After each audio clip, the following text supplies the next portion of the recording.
This car was misfiring, so we had to test all the injectors to see which one is giving the problem. In most cases you find out that it's your injector, maybe injector number 1 or injector number 2 that's not really working properly. So we had to take one for each. That means you start by maybe the first one, you go to the second one, the third one, and the fourth one. That's how you define whether the injector is problematic.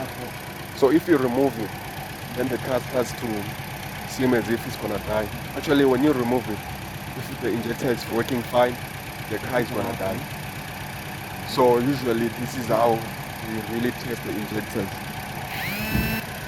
This was done on a Toyota Corolla. So guys, please subscribe so that I can keep on making more videos for you. And please comment if you want me to do